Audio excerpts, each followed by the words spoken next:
Um, karena saat ini seperti San Francisco, Daly City, seperti daerah Richmond, Fremont, bank on properties adalah satu hal komoditi. Semua orang, banyak pembeli yang siap untuk beli bank on properties.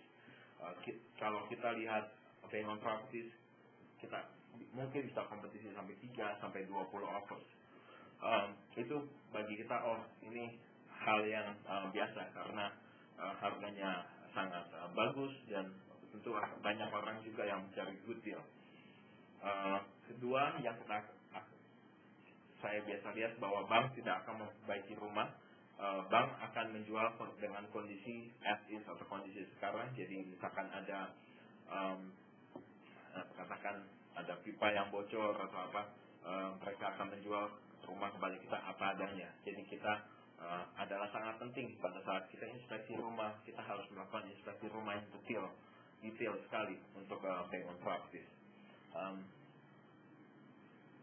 Dan juga kita perlu tahu, saya mau mempersiapkan kalau misalkan ada yang klien saya juga siap-siap untuk menerima dokumen tambahan setelah kita disetujui.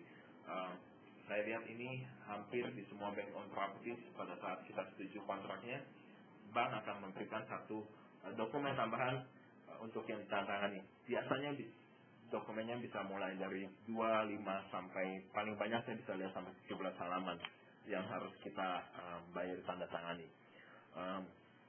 Salah satu alasan kalau saya bilang minta dokumennya semuanya siap, itu adalah karena kalau misalkan kita di dokumen tambahan ini akan dibilang kalau kita tidak bisa tutup dokumennya dengan on time, kita akan dikenakan penalty. Penaltinya bisa dari mulai $100 sampai 250. Dan juga akan kita lihat bahwa bank penjual akan memilih title or escrow company. Oke, we are almost done.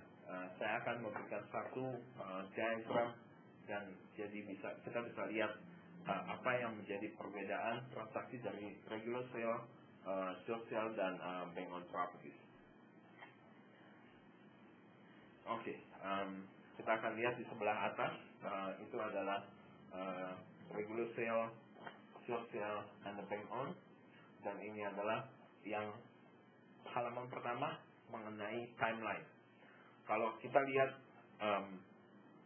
offer acceptance, regular sale properties mungkin 2-3 hari mereka bisa reply balik ke kita apakah mereka menerima, reject atau minta harga yang lain. Untuk short sale properties bisa it can take 2-5 bulan, sedangkan bank on properties take 2-3 hari bisa mendapatkan reply.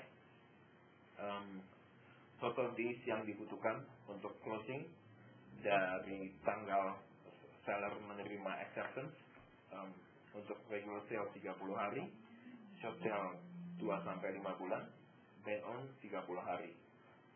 Ini yang sangat crucial. Inspection untuk regular sale kita default adalah 17 hari, short sale mungkin 17 hari atau lebih sedikit. Bank on properties kita lihat ini common untuk kita diberikan waktu hanya 5 hari untuk inspect the property.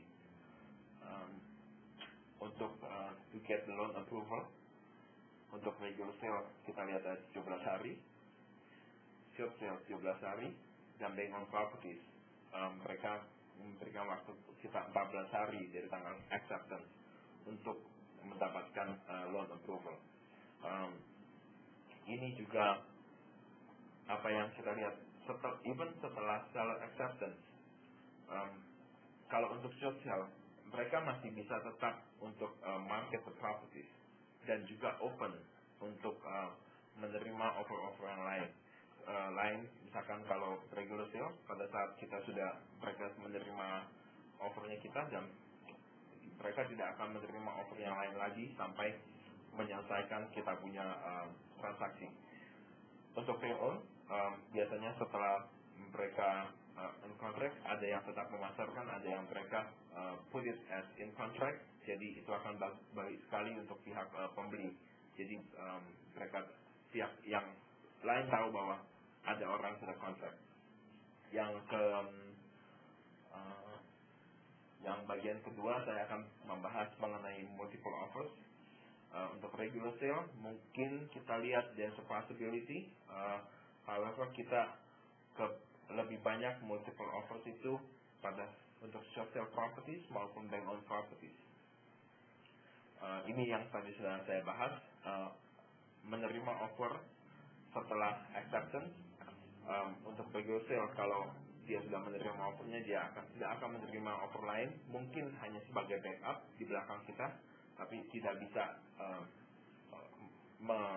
kick out kita begitu saja. Lain halnya dengan short sale maupun bank owned, mereka ada kemungkinan untuk accepting ada offer.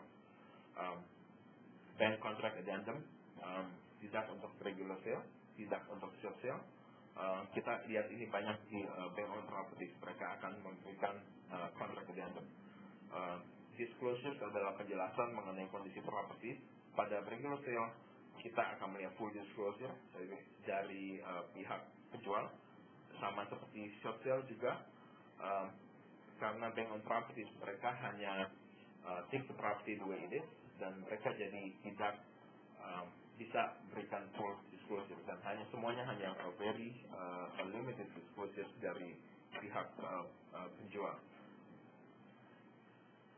Itu apa yang saya bisa share kepada pihak audience mengenai short sale, bank owned maupun regular sale properties.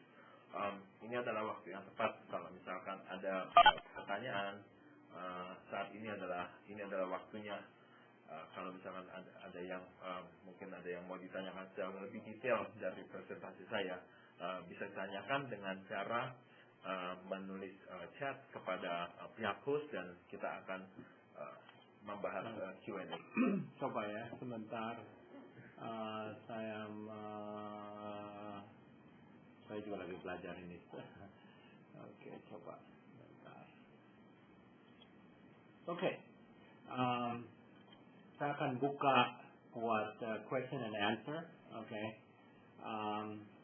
Kita akan coba, kalau tidak terlalu banyak background noise, kita akan bisa